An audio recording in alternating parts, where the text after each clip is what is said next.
We often see our lives as a series of snapshots, right? A promotion here, a setback there. But what if that's the completely wrong way to look at it?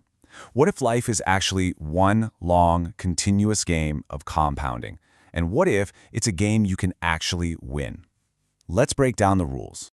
Okay, so when you hear the word compounding, your mind probably jumps straight to money, to finance. Let's just, for a second, throw that idea out. The source material for this explainer gives us a much bigger concept. Compounding isn't a technique, it's a life structure. It's the engine you build to turn your time, the one thing you can never get more of, into real, irreversible growth. This isn't about your stock portfolio, it's about your personal value. So, if life is a game and this is the core structure, how do you build it? What are the actual rules? Okay, let's get into the mechanics of how this thing works.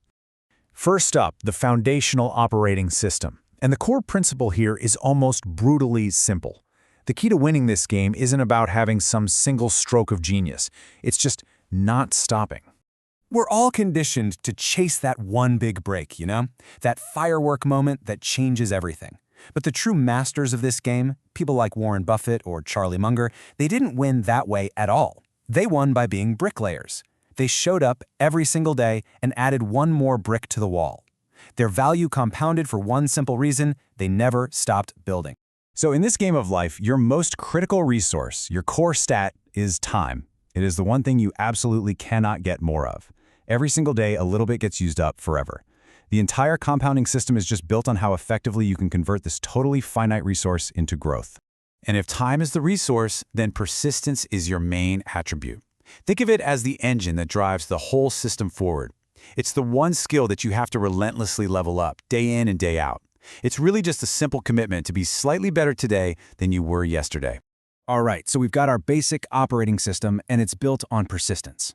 Now let's talk about the software upgrades, how you can actively speed up your growth by upgrading your own cognitive toolkit. And this is all about acquiring and, most importantly, applying knowledge. So here it is, maybe the ultimate cheat code for leveling up in life: reading.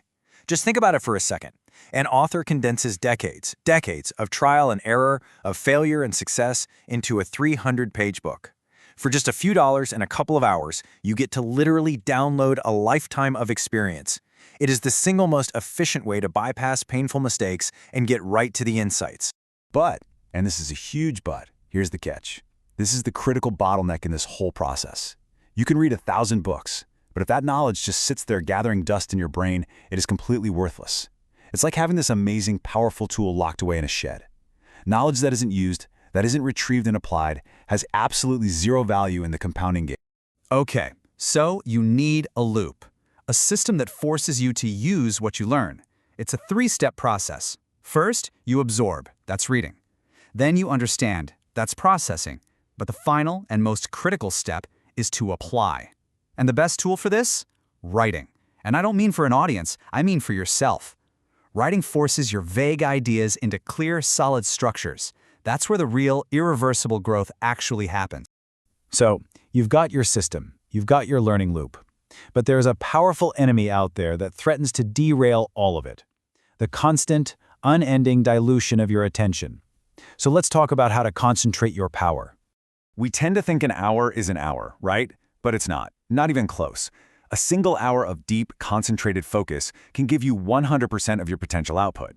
But an hour that's filled with notifications, with context switching, with little interruptions, you're lucky if you get 15%. Distraction doesn't just slow you down, it absolutely decimates your effectiveness. And that brings us to a fundamental law of this game. Compounding is like sunlight through a magnifying glass. When the light is diffuse, it's just warmth, but when you focus it with a lens, you can start a fire. Your progress, your growth, it only happens in the areas where your focus is concentrated. So where do you practice this focus? Well, the good news is you don't have to go live in a monastery. Your training grounds are literally everywhere. Your job, your hobbies, even something like crypto investing, they all become practice arenas for discipline and decision-making. Daily journaling becomes a practice of honesty. Anything you decide to take seriously can become your dojo. Now let's bring this whole system into the modern era, because we have a powerful new tool to add to our toolkit, one that can act as a massive amplifier for our compounding system. I'm talking about AI. Think of it as your cognitive co-pilot. Look, AI's role is not to do the work for you. Its role is to amplify your own work. It can help you deconstruct a difficult book faster, acting like a Socratic partner that challenges your assumptions. It can be a sparring partner to help you find blind spots in your logic. It can help you map out cause and effect with way more clarity. It's there to supercharge your efforts, not replace them. And this is the most crucial point right here. Use AI as a tool for self-correction, not as a shortcut to understanding. It should be a guardian for your process, not a replacement for it. Because the moment you outsource your thinking, you stop compounding. Game over for that skill. So let's zoom out now and put all of these pieces together. We've talked about the core system, the tools, and the threats. And this is all in service of one thing: playing the long game and building a life with a clear, undeniable upward trajectory. We're taught from a young age to see wealth as the final destination, the end boss. But in the compounding life, wealth is just a level up. It's a gate you pass through once your skills and your understanding are properly aligned.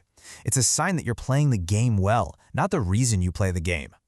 And here it is, the entire philosophy in one simple, elegant loop. 1. Keep learning. 2. Use what you learn to constantly correct your course. And if you do those two things with persistence, the third one is pretty much inevitable. Your life naturally moves upward. Because with every single correction, your judgment gets a little steadier, your awareness gets a little sharper, and your vitality comes back. And we'll end on this final thought, which I think really gets to the very heart of all of this. Compounding isn't some magic trick. It's not a get-rich-quick scheme. It is a long, demanding path. And what does that path demand of you? A radical commitment to honesty. It is the simple, incredibly difficult, and profound act of refusing to deceive yourself, day after day after day. So, the final question is, are you ready to walk that path?